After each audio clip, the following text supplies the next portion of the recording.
Figate. Eccolo qua. Magari manchi solo te. Figate. Raga! Lollo l'artistico, Peppe rappistico, simpaticissimo e amatissimo. Ma molto di più. Non si faccia vedere troppo in pubblico perché. Raga, posso salutare Angelone? Sì, saluta, vai. Ciao Soffione, noi nella cuppa lo chiamiamo così. Il soffione con la bavosa. Raga, che bella giornata, raga. Oh raga, ma quanti amici ho? Ma arrivano un sacco di sms di complimenti che ne orde, guarda, sì. ma ti leggo come questo, sì. Cotenna mi dice: ciao Rognone, ci stai dentro a buco, PS mi presti da BMW Capri domenica. Ma che amici ho? Che meraviglia, fantastico. Amici meravigliosi. Allora lì lo spritz come va? Raga, ma stamattina dai, Italia, raga, che bello, figo, ma tutta la notte, è una settimana che giriamo con la bandiera, raga, sì, l'Italia ha vinto i mondiali, dai. Cosa sta dicendo Lollo? Ha vinto i mondiali, raga, c'è scritto su tutte le bandiere, ha vinto 15-0, porco cane, dai. No, ma che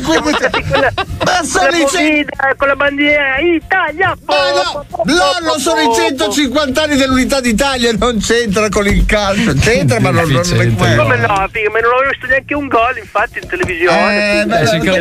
Come mai? Io raga, comunque raga, sto aspettando dei miei amici, no, che sono in ritardo. Stamattina deve venire Callo, Durone, Maruga e Scossa. E poi c'è raga una cosa che devo dire sulla Bavosa. La Bavosa cosa ha fatto? La Bavosa raga in castigo perché sua mamma la lumaca.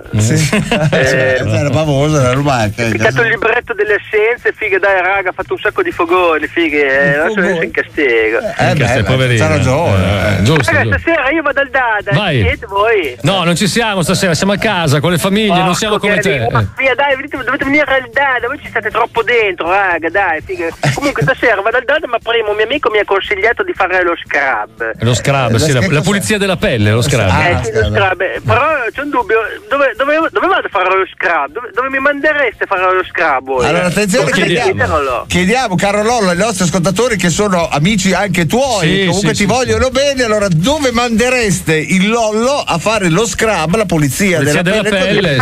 Grande, grandissimi, ciao raga, vi saluto, fatemi sapere. Sì. Italia. Ma non ha vinto l'Italia, che deficiente.